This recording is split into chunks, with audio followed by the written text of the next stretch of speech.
आप सबको नमस्कार। और अगर इस वीडियो को हमारे साथी अध्यापक बंधु भी देख रहे हैं तो आप सबको मैं हाथ जोड़ करके इस अपने चैनल पर स्वागत एवं अभिनंदन करता हूं। और हमारे जो बच्चे हैं जो हमारे इस चैनल से जुड़े हुए हैं उनको ढेर सारा आशीष, ढेर सारा प्यार।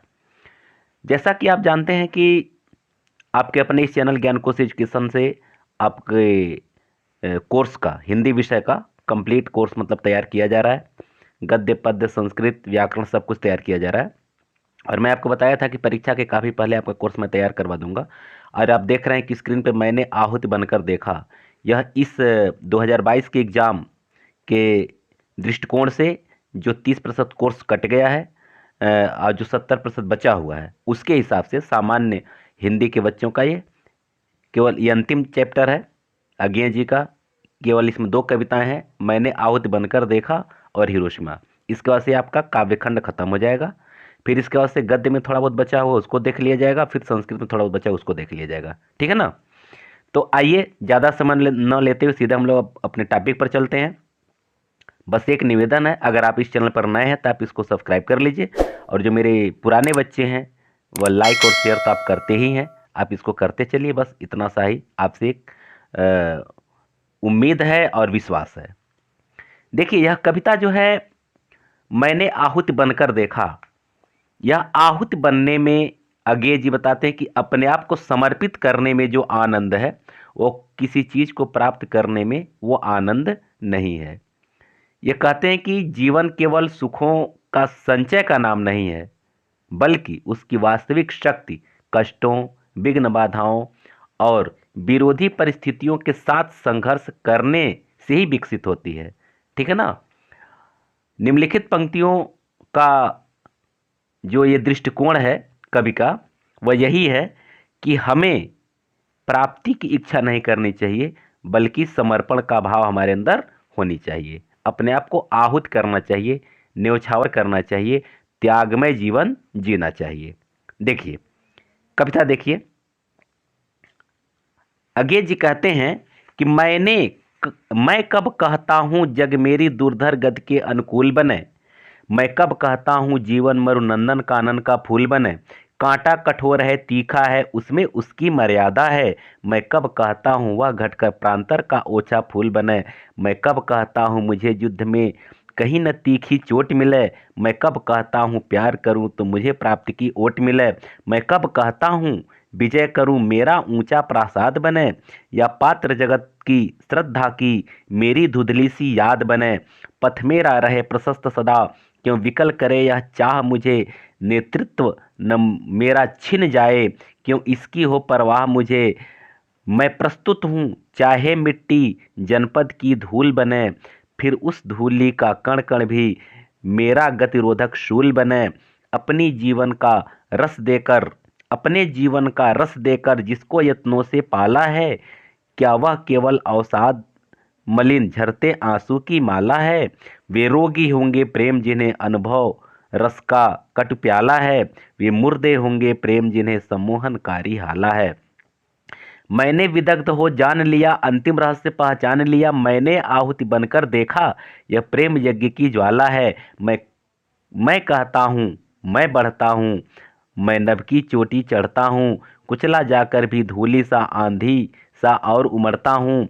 मेरा जीवन ललकार बने, असफलता ही असिधार बने। इस निर्मम रण में पग पग का रुकना ही मेरा वार बने। भवसारा तुझको है स्वाहा, सब कुछ तप का कर अंगार बने। तेरी पुकार सा दुर्निवार, यह मेरा नीरव प्यार बने।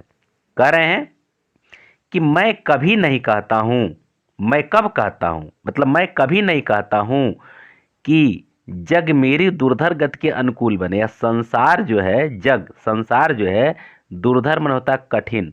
कह रहे मेरा जीवन कठिन है, कठिनाइयों से युक्त है।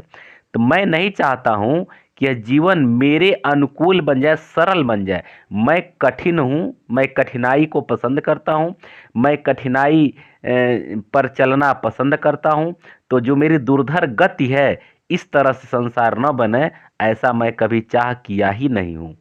मेरा जो जीवता नहीं है कोई पेड़ पौधे वनस्पतियां नहीं उगती हैं। तो कहता है कि मैं कभी कहता है कि मैं कभी नहीं कहता हूँ कि मेरा जो मरुस्थल जैसा जीवन है यह नंदन कानन का फूल बन जाए। नंदन कानन का फूल मतलब देवताओं का बागीचा। नंदन कानन देवताओं का, जो देवताओं का बागीचा, देवताओं का जो बाग है, इसको कहते हैं नंदन कानन। तो कह रहे हैं कि मेरा जीवन जो है वह मरुभूमि के समान है, तो मैं कभी यह चाहत नहीं रखा कि मेरा जीवन नंदन कानन के यानी देवताओं के बागीचे का फूल जैसा हो जाए, अर्थात मेरा जीवन सुरम्य हो जाए, सुंदर हो जाए, बिना संघर्ष किए। बात समझिएगा, ये कर हर कोई चाहता है कि मेरा जीवन अच्छा बने, लेकिन ये कहते हैं कि मैं भाग्यवादी सोच का नहीं हूँ। मैं नहीं चाहता हूँ अपने आप को ऐसा चमत्कार हो जाए कि मेरा जीवन जो है नंदन कानन के फूल के समान हो जाए। मेरा जीवन मरुस्थल है, तो मरुस्थल में आदमी संघर्ष करना सीखता है। वह विपरीत परिस्थितियों में ही बहुत कुछ उसको ज्ञान मिलता, बहुत कुछ नॉलेज मिलता है। वही कह रहे हैं कि मैं कभी नहीं चाहता हूँ कि मेरा जो कठिन जीवन है, सब कुछ संसार में अगर आसानी से मिल जाए तो आदमी संघर्ष कहाँ करेगा। इसीलिए कहता है कि मेरा जीवन जो है कि दुर्धर गति है ना, दुर्धर गति जो मेरी है ना, मेरा जीवन दुर्धर गति के समान, तो यह एकदम इसके अनुकूल ना बन जाए कि आसानी से मुझे मिल जाए। नहीं, मैं कठिनाई से प्राप्त करना चाहता हूँ कोई भी चीज़। आगे देखिए, कांटा कठोर है तीखा है उसमें उसकी मर्यादा है। करें फूल के साथ कांटा तो रहता है, तो कांटा कठोर भी होता है, तीखा भी होता है, लेकिन उसमें भी उसकी एक मर्यादा है। क्योंकि फूल फूल और कांटा किसका प्रतीक है? फूल सुख का प्रतीक है, प्रेम का प्रतीक है, सौंदर्य का प्रतीक है। कांटा दुख का प्रतीक है, कष्ट का प्रतीक है, पीड़ा का प्रतीक है। और जब एक दूसरे के पूरक न रहे तो उसका कोई अस्तित्व नहीं रहता। जिसे मान लीजिए कि दिन का अस्तित्व कब पता चलता है? जब रात होती है। और रात का अस्तित्व कब पता चलता है? जब दिन होता है। अगर कल्पना कीजिए कि आपके जीवन में केवल दिन ही दिन हो, रात न हो, तो जीवन एक समान हो जाएगा, उसका कोई मतलब नहीं रह जाएगा। या केवल रात ही रात हो तो फिर दिन का कोई मतलब नहीं रह जाएगा। मतलब संसार में अगर झूठ न हो तो सत्य का कोई मूल्य नहीं है। अगर गरीब न हो तो धनवान का कोई मूल्य नहीं है। बस समझ में आ रहा है ना? तो ये दोनों एक दूसरे के पूरक हैं। कह रहे कांटा कठोर है तीखा है उसमें उसकी मर्यादा है। कांटा कठोर है तीखा है लेकिन उसकी मर्यादा है। कहा जाता, उदाहरण दिया जाता है कि देखो कांटा नहीं बनना, फूल की तरह से बनना, फूल की तरह से कोमल बनना, उदार बनना, संघर्षशील बनना, फूल के जैसा सौंदर्य तुम्हारे अंदर हो, उसके जैसी कोमलता हो, ऐसा उदाहरण देते। कांटा जैसा नहीं बनना, मतलब कांटा अगर नहीं रहता तो एग्जाम्पल आदमी देता किस चीज का? केवल फूल ही फूल रहता। तो यही बात यहाँ कवि कह रहे हैं। मैं कब कहता हूँ वह घटकर प्रांतर का ओछा फूल बने। कह रहे हैं कि मैं कब कहता हूँ कि वह कांटा घट करके अपना अस्तित्व छोटा करके, वो कठोर है तो कोमल हो जाए, तीखा है तो मुलायम हो जाए, और घट करके प्रांतर मन होता है, ये स्थिर होता है, अंदर होता है, कई इसका अर्थ होता है, अनेकार्थी शब्द है ना। फिर अस्थाई होता है, निश्चल होता है, कई अर्थ इसका होता है। तो मैं नहीं चाहता हूँ कि यह कांटा जो है घट करके एक ओछा, एक छोटा सा कहीं फूल बन जाए और ये किसी को चुभे ना, किसी को कष्ट ना पहुंचाए। यह स्थिर फूल बन जाए, एक छोटा सा स्थिर फूल बन जाए, मैं कभी नहीं चाहता हूँ। ठीक है ना? प्रांतर माने कभी कभी कहीं इसका अर्थ हृदय से भी लिया जाता है। ठीक है ना? तो मैं नहीं चाहता हृदय का एक छोटा सा एक ओछा फूल बन जाए, मैं ये नहीं चाहता हूँ। इसका एक तात्पर्य ये भी होगा। आगे देखिए, कहते हैं कि मैं कब कहता हूँ मुझे युद्ध में कहीं न तीखी चोट मिले। मैं कब कहता हूँ प्यार करूँ तो मुझे प्राप्ति की ओट मिले। बहुत अच्छी पंक्ति है ये बच्चों। देखिए कह रहा मैं कब कहता हूँ कि मुझे युद्ध में कोई चोट न मिले। अरे युद्ध में जिसको चोट नहीं मिला, इसका मतलब ये हुआ कि शायद वो पूरी ऊर्जा के साथ नहीं लड़ा, संघर्ष के साथ नहीं लड़ा, क्योंकि जो अपने जीवन को दांव पे लगाएगा उसको कहीं ना कहीं चोट तो आएगा। तो युद्ध की मर्यादा यही है कि योद्धा को कहीं ना कहीं कोई चोट मिले, कोई घाव मिले, तो कहते हैं हाँ ये संघर्ष किया है, ये इतना कठिन संघर्ष करके 10 शत्रुओं को मारा और इसका भी ये चोट लगा, ये हुआ, ऐसा कुछ।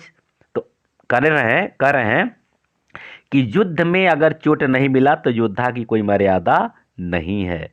उसी तरह से कह रहे हैं मैं कभी नहीं कहता हूं कि मुझे कोई चोट न मिले युद्ध में, मैं कब कहता हूँ प्यार करूँ तो मुझे प्राप्ति की ओट मिले। कह रहे हैं मैं कब कहता हूँ कि जब मैं प्रेम करूँ तो प्राप्ति की एक ओट मने होता है छिपने का जगह, जहाँ कहते हैं ना ये ओट है मतलब छिपने का जगह, कि प्राप्ति की ओट मिले। मैं ये नहीं चाहता हूँ, कहने का मतलब ये नहीं कि अगर मैं अपने मातृभूमि के लिए प्रेम कर रहा हूँ तो मातृभूमि से कुछ पाने की इच्छा रखूँ, नहीं। निस्वार्थ भाव से, समर्पित भाव से हम अपने प्रेम को न्यौछावर करें भारत माता के चरणों में। या मित्र के लिए अगर बात आती है तो मित्र से अगर हम प्रेम करते हैं तो उसे प्रेम पाने की उम्मीद रखते हैं, तो ये सही तरीका नहीं है, ये सच्चा प्रेम नहीं है। सच्चा प्रेम ये है कि जिसमें त्याग हो, अपने मित्र के लिए अपना सब कुछ न्यौछावर कर दें, अब उससे कुछ प्राप्त करने की इच्छा न रखें। अगर वो भी सच्चा मित्र होगा तो भी मेरे लिए अपना सब कुछ समर्पित करने का भाव रखेगा, लेकिन नहीं भी रखता है तो कोई बात नहीं। हमें यह बात नहीं सोचना है कि उससे हमें कुछ प्राप्ति हो। यहाँ यही बात बता रहे हैं। आगे देखिए, मैं कब कहता हूँ विजय करूँ मेरा ऊंचा प्रासाद बने, या पात्र जगत की श्रद्धा की मेरी धुंधली सी याद बने।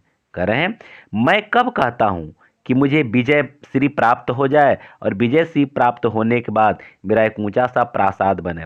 प्रासाद का मतलब होता है कीर्ति स्तंभ। जो बड़े बड़े राजा जब होते हैं, जब विजयी होते हैं तो एक कीर्ति स्तंभ बनता है ना उनके याद में, तो यहाँ उसका तात्पर्य उसी से है, ठीक है ना। कि मैं नहीं चाहता हूँ कि मैं युद्ध में विजय प्राप्त करूंगा, मेरे लिए एक खूब बड़ा सा विशालकाय कीर्ति स्तंभ बने, या पात्र जगत की श्रद्धा की मेरी धुंधली सी याद बने, या मैं भी ये नहीं चाहता हूं यह संसार जिसके पात्र मुझे पा रहा है कि हाँ यह आदमी संघर्षमय जीवन जिया है, बहुत बड़ा योद्धा रहा है, बहुत संघर्ष किया है, समाज के लिए, देश के लिए, मातृभूमि के लिए बहुत कुछ किया है, और श्रद्धा के साथ मुझे याद करते करते एक समय आए कि एक धुंधली सी याद बन जाए। क्योंकि जब हम किसी किसी के बदले किसी को याद करते हैं, किसने ये किया तो इसको हम याद करते हैं, तो वह लंबे समय तक नहीं रहता है।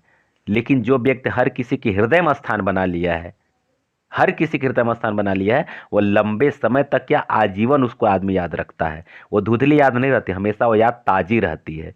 तो यही कह रहे हैं कि मैं कभी नहीं कहता हूँ कि लोग मुझे श्रद्धा के साथ याद करें और धीरे धीरे यह याद एक धुंधली सी याद में परिवर्तित हो जाए। पथ मेरा रहे प्रशस्त सदा, क्यों विकल करे यह चाह मुझे, नेतृत्व न मेरा छिन जावे, क्यों इसकी हो परवाह मुझे। कह रहे हैं पथ मेरा रहे प्रशस्त सदा, कह रहे कि मेरा पथ हमेशा प्रशस्त रहे, प्रशस्त माने बाधा रहित रहे, कहीं कोई रुकावट न कोई बाधा न हो। विकल करे यह चाह मुझे, यह चाहत मुझे क्यों व्याकुल कर रही है। मैं क्यों ऐसा चाहता हूं कि मेरा पथ प्रशस्त रहे। मैं चाहता हूं कि मेरा पथ प्रशस्त न रहे, मेरे पथ में बाधाएं हों। बाधा रहेगा तो मैं संघर्ष करने का प्रयास करूंगा, और जब संघर्ष करूंगा तो बहुत कुछ मुझे ज्ञान मिलेगा। इसलिए मैं चाहता हूं कि मेरा पथ प्रशस्त न रहे और यह व्याकुल चाह मुझे नहीं चाहिए। नेतृत्व न मेरा छिन जावे, क्यों इसकी हो परवाह मुझे। और मैं यह क्यों चाहता हूं कि मेरा नेतृत्व छिन जाए, और इसकी मुझे बहुत बड़ी परवाह है। नेतृत्व छीनने मतलब सत्ता का लोभ, सत्ता का सुख, कुर्सी, नेतृत्व करने की क्षमता, नेता। जिस किसी चीज के लिए हमें मान लीजिए प्रमुख बना दिया गया, किसी भी चीज का प्रमुख बना दिया गया, किसी भी चीज का मैं बता रहा हूं। अब आप ग्राम प्रधान से लेकर के प्रधानमंत्री तक की बात कर रहे हैं, कुर्सी की बात मैं बता रहा हूं। तो ये कोई भी आदमी नहीं चाहता कि मेरी कुर्सी छीन जाए। कह रहे हैं कि ये मुझे क्यों इसका परवाह हो रहा है, मुझे इसकी परवाह नहीं होनी चाहिए। क्योंकि अपनी कह रहे हैं कि मेरी मर्यादा जो है कि हालांकि एक मौन उदाहरण दिए हैं कि मेरी मर्यादा भगवान श्री राम की तरह से होनी चाहिए।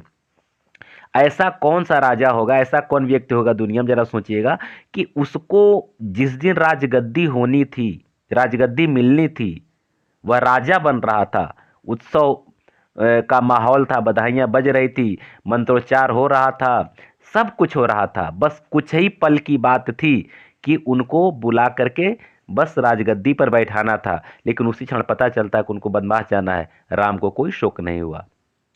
इनको सत्ता छीनने का, नेतृत्व छीनने का कोई कोई परवाह नहीं हुआ। इसी तरह का ये बात बता रहे हैं, अंग्रेजी कर रहे हैं कि हमें भी कुछ इसी तरह की बात होनी चाहिए कि हमें नेतृत्व छीनने का कोई परवाह नहीं होनी चाहिए।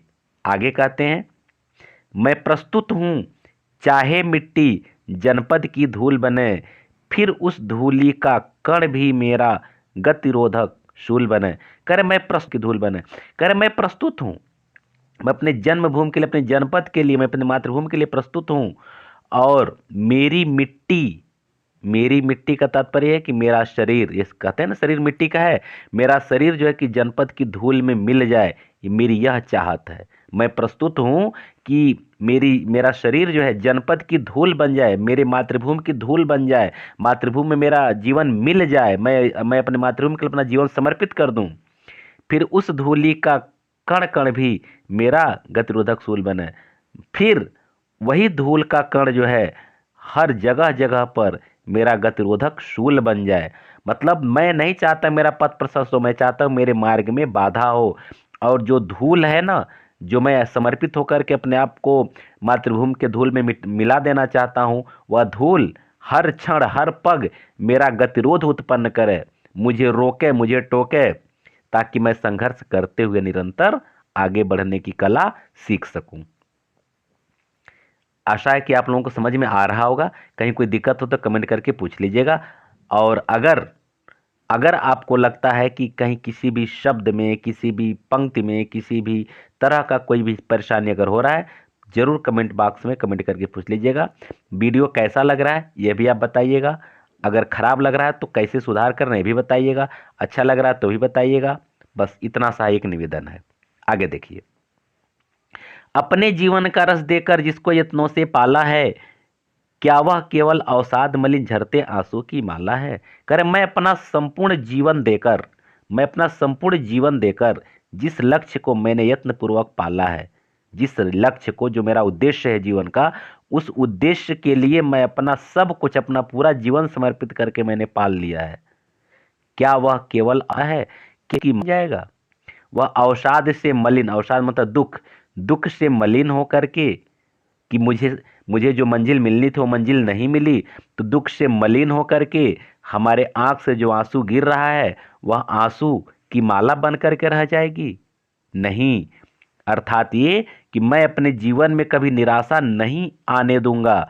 मेरे जीवन में कभी निराशा आ ही नहीं सकती है। अगर मुझे लक्ष्य मिले तो भी और न मिले तो भी, मैं अपने जीवन को अवसाद से मलिन झरते आंसू की माला नहीं बना सकता हूँ।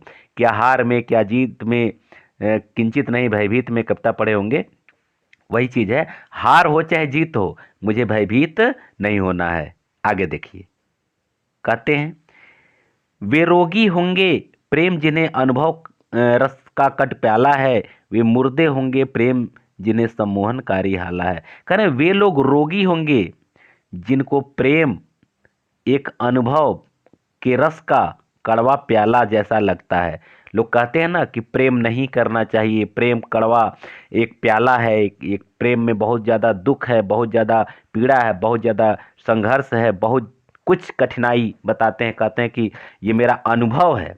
तो कहते हैं ऐसे लोग जो बात करते हैं ना, वे रोगी हैं, क्योंकि निश्चल प्रेम की बात कर रहे हैं। कह रहे हैं वे मुर्दे होंगे प्रेम जिन्हें सम्मोहनकारी हाला है। वे लोग मुर्दे हैं जो मरे हुए के समान है, जिनको प्रेम एक सम्मोहनकारी हाला के समान, एक सम्मोहनकारी मदिरा के समान लगता है। सम्मोहनकारी मतलब जिसको हम वशीभूत कर लें, अपने वश में कर लें।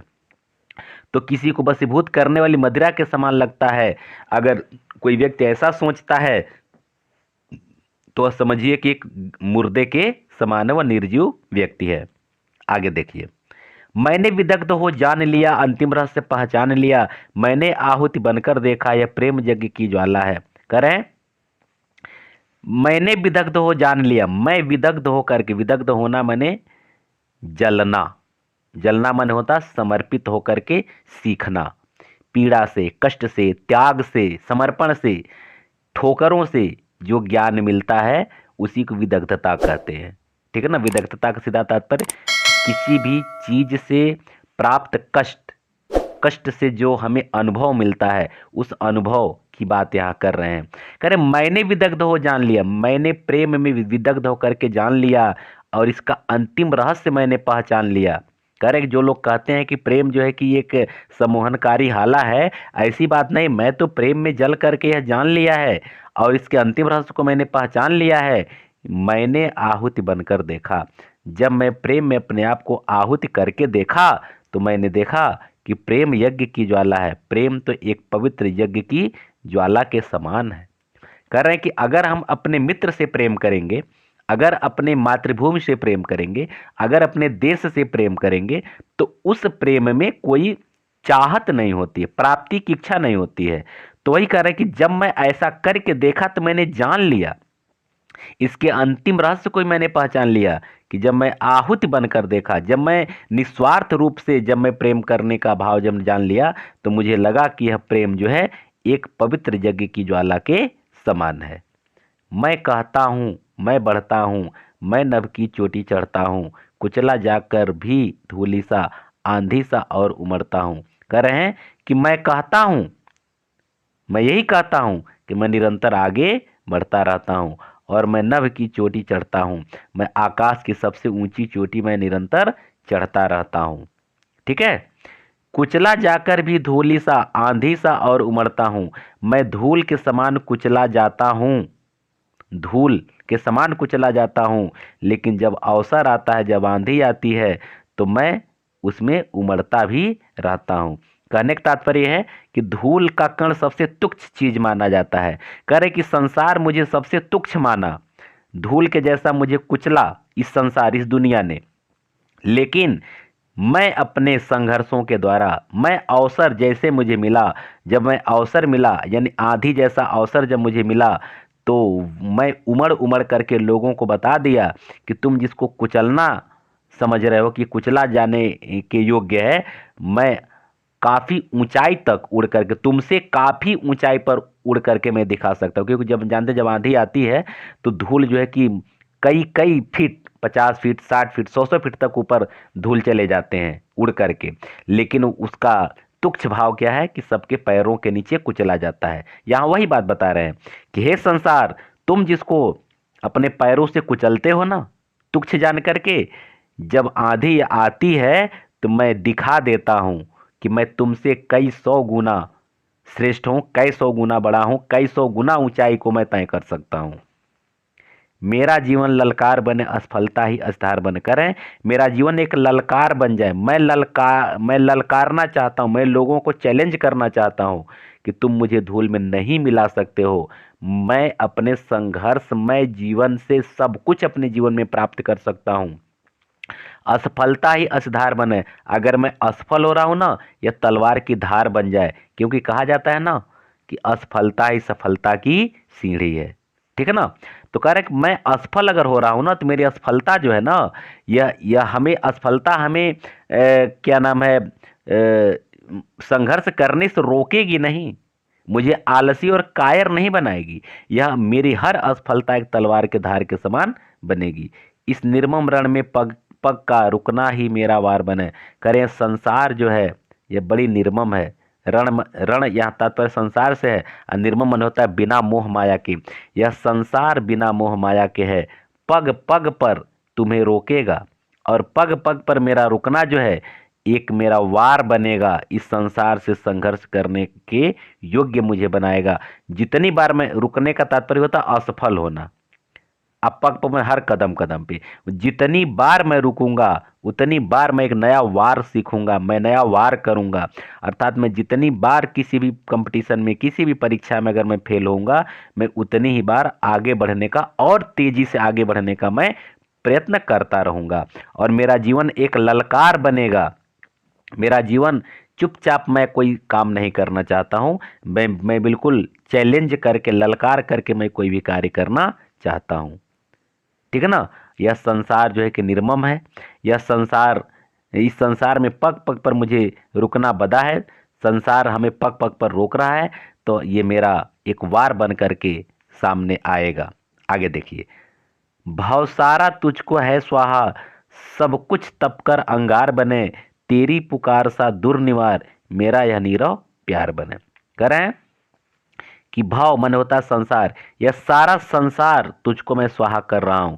कह रहे हैं कि हे भाव, भाव सारा तुझको है स्वाहा, हे संसार मैं अपना सब कुछ तुझको स्वाहा कर रहा हूं। मेरा जो कुछ भी है मैं तुम्हें समर्पित कर दे रहा हूं। सब कुछ तप कर अंगार में बने। मेरा जितना कुछ है, जो भी मेरे अंदर संघर्ष, जो भी मेरे अंदर परोपकार की भावना, जो भी मेरे अंदर गुण है, जो भी मानवीय गुण है, ये सभी के सभी मानवीय गुण जो है मैं तुम में स्वाहा कर रहा हूँ। यज्ञ कुंड में जैसे कोई चीज़ स्वाहा किया जाता है, नैवेद्य सामग्री अर्पित किया जाता है, उसी तरह से मैं तुम्हें सब कुछ अर्पित कर रहा हूँ, ताकि उसमें से तप करके एक नया अंगार बने। क्योंकि सोना जब आग में तपता है तो उसकी कीमत और बढ़ती है। वही बात बता रहे हैं, मैं अपना सब कुछ, हे संसार, मैं अपना सब कुछ तुम्हारे हवन कुंड में अर्पित कर दिया हूँ, और इसे तप करके एक नया अंगार, एक नई रोशनी, एक नई ज्योति निकलेगी, ऐसा मुझे पूरा विश्वास है। तेरी पुकार सा दुर्निवार मेरा यह नीरव प्यार बने। कारण तेरी पुकार, दुर्निवार मन होता है जो कठिन, मतलब जिसको दुर्निवार मतलब जिसका निवारण करना कठिन हो, इसका मतलब होता है दुर्निवार, जिसका निवारण करना कठिन हो। माने कठिन से कठिन जो तेरी पुकार है वह मेरा एक नीरव प्यार बन जाए। मेरा एक जो नीरव प्यार है, जो मेरा सूना प्यार है ना, जो जो तुम्हारा पुकार है जिसका निवारण करना कठिन है ना, यह मैं तुम्हारे लिए अपना सब कुछ समर्पित कर रहा हूँ। मेरा जीवन एक नीरव प्यार बन जाए, एक सूना, एक खाली प्यार बन जाए। तात्पर्य ये कि मैं ये चाहता हूँ कि मैं जिस किसी से स्नेह करूँ, जिस किसी से प्रेम करूँ, उसे कुछ पाने की चाहत न रखूँ। मैं त्यागमय जीवन जीना चाहता हूँ। मैं इस संसार को त्यागमय जीवन समर्पित करना चाहता हूँ। मैं संसार से कुछ पाने की चाहत नहीं रखता हूँ, और मैं चाहता हूँ कि मेरा हर एक कठिन संघर्ष मेरा एक जो है कि एक मार्ग प्रशस्त करे, मुझे और मजबूत बनावे और कठोर बनावे। ठीक है, तो इस तरह से आपका ये एक ही बार में ये सब समाप्त हो गया। अब इसके बाद हम लोग पढ़ेंगे हिरोशिमा। अगर वीडियो अच्छा लग रहा है तो लाइक शेयर सब्सक्राइब अवश्य कर लीजिए। फिर हम लोग मिलते हैं अगले वीडियो में। आप सबको बहुत बहुत धन्यवाद।